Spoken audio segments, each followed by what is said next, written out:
the way Nicole and I work is that we think that people coming together and sharing ideas helps kind of get to better solutions, right? When people are able to really kind of put their ideas together, talk about what's important to them and why, they want a grocery store, for example, or, pet-friendly space, or affordable housing.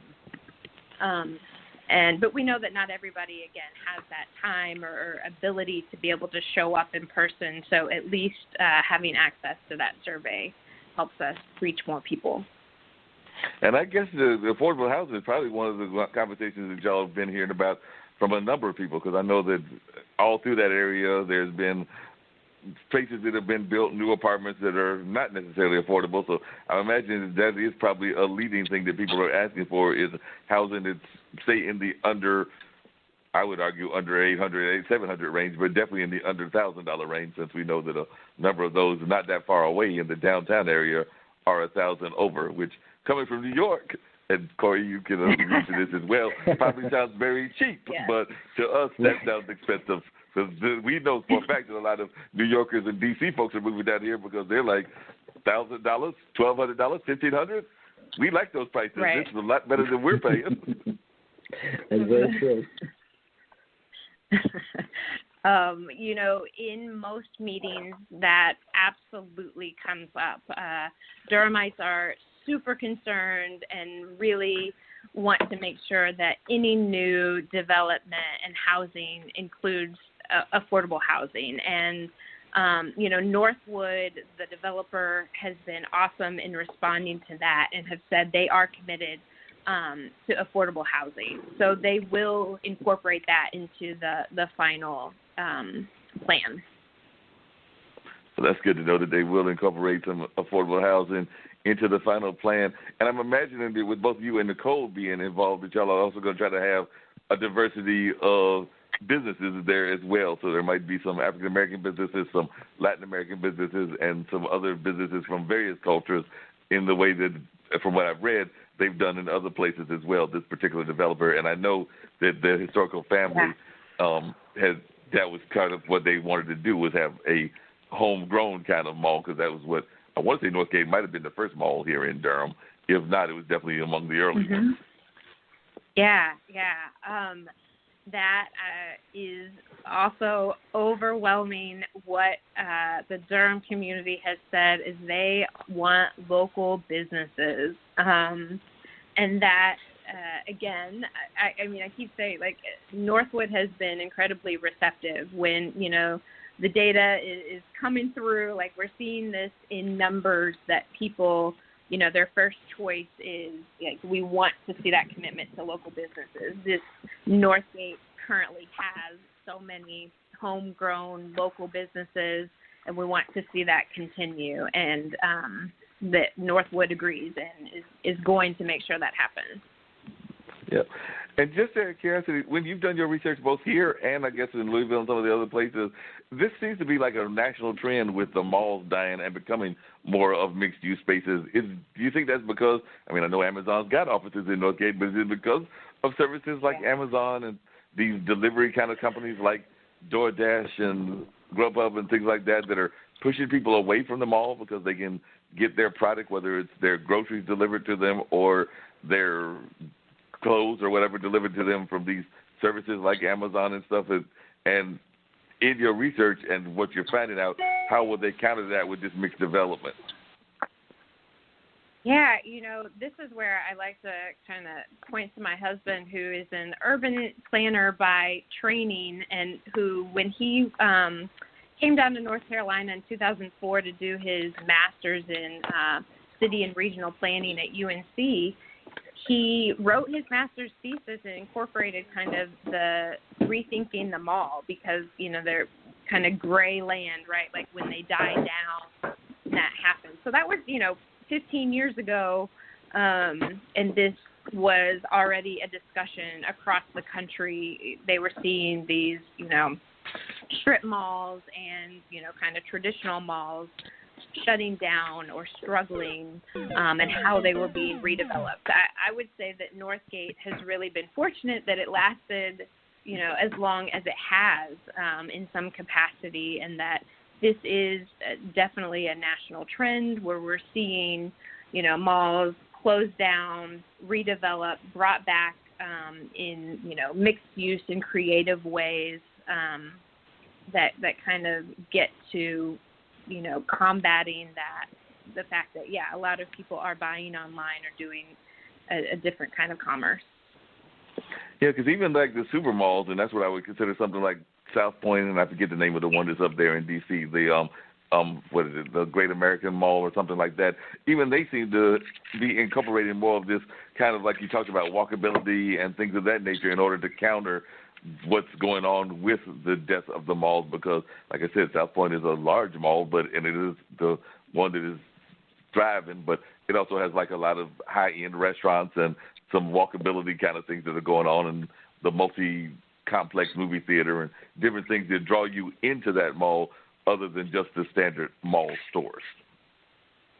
Yeah, you see that desire for live, work, play, right? Like I can work here and go eat or have a drink or, see a show after work with friends, or I can live here and then have, things that I can walk to on the weekend.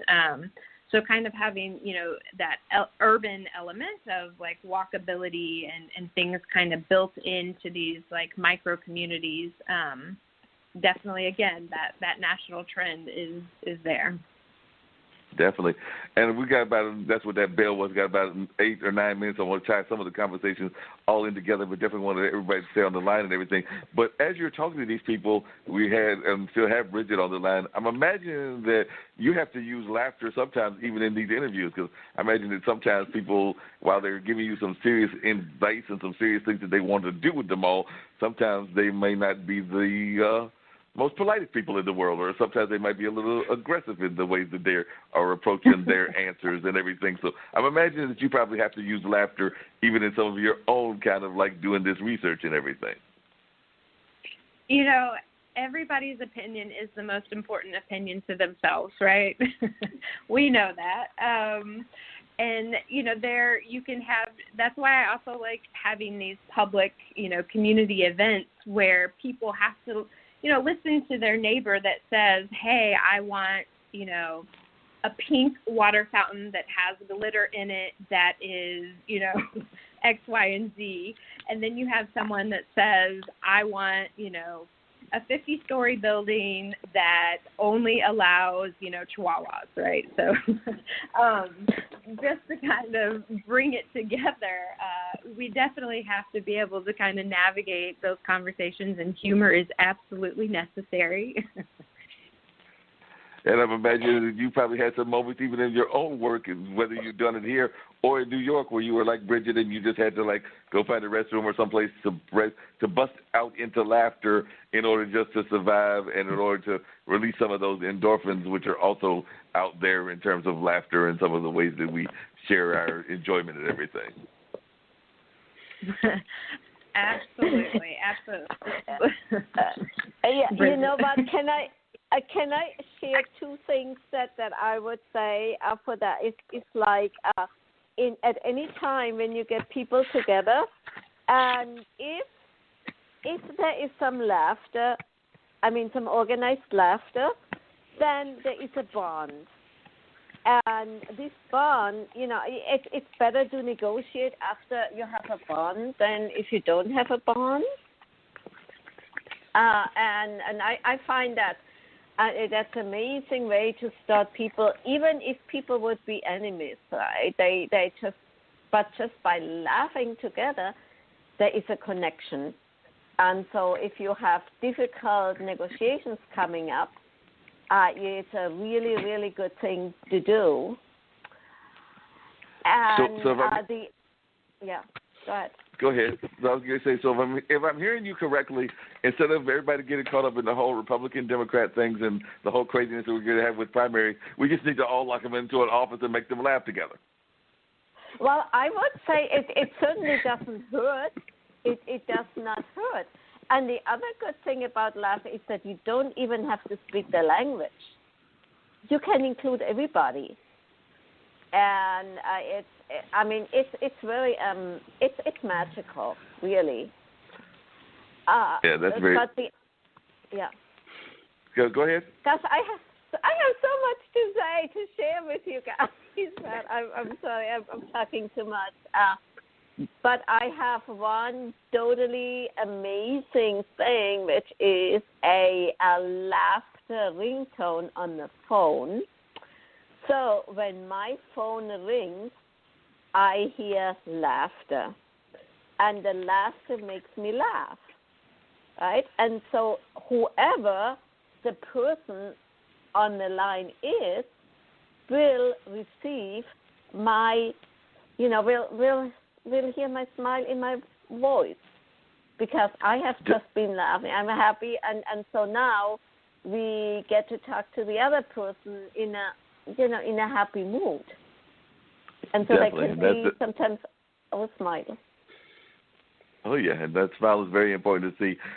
Bridget, you're the only one that I haven't had give their website, so if you could give the website where folks can learn more about laughter and the different things that you're doing with your seminar and things of that nature, that would be greatly appreciated. Well, I have a Facebook group on the Laughter Liberator, and I will have more a little bit later because I am just starting to set up a lot of things. So right now it is the Laughter Liberated. And I am going to advertise my retreat on one of her scheduling services. And I can tell you that I can call in next week and I can let you know more details. All right. That sounds good. But for right now, people can join on the Laughter Liberator Facebook page and learn more about what you've got going on by going to the Laughter Liberator Facebook page. Yes. Mm-hmm. And that's a group or a Facebook page? That's a Facebook page. Right, Facebook page. So look for the Laughter Liberator, and we'll find out ways to add laughter and everything. Ashley, what are some of the next steps in terms of what we're going to do with the planning? I mean, how long is the survey process going to last, and what is the next step in terms of what we can do? Yeah, so Nicole and I are hosting an event at Northgate on Monday, March 16th from 7 to 8:30 across from the DMV. We want to hear from local community members and especially Black and Brown folks. Make sure that your vision and opinions are heard. And then again, if people can't join us in person, to find that survey, tinyurl.com/Northgate ENG for the English version, and then for the Spanish, tinyurl.com/Northgate ESP. All right, then definitely we'll send people to that website. And, Corey, how are the malls holding up there in the New York area? And do any of them have some really good pet-friendly places? And where would folks, once again, if you'll tell folks once again how they can reach you? Well, we could use some more rejuvenation up where I am. They're sort of getting empty, and it would be great to have more multi-use space in those. My website is pathoffriendship.com. It's my blog, and please go there and read some of the articles, comments, love them, hate them. Just let me know what you think of them. And just go back to the whole bunch there, and lots of different topics, and I put up a new one either once a week or at least once a month, so it's always keep checking there. And you can also go to Path of Friendship, my Facebook page. Okay, cool. So folks can find... as well. Yeah, folks can find Path of Friendship that way. And Ashley, see, I just found you a new client. So apparently they need malls in Pennsylvania and things of that nature. So after you finish Northgate, you can go up to Pennsylvania, and Corey will find you the town leaders. Absolutely. Sounds Definitely. good. We need it. So we found you another client as well. Ben, are you still on the line?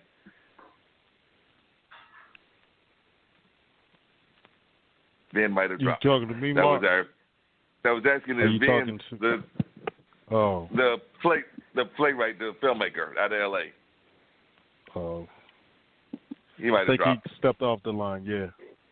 No problem. So, Dean, we got about 2 or 3 minutes. You've learned a lot. By the way, did you get the text? Did we have mobile text? Yeah, I got it. It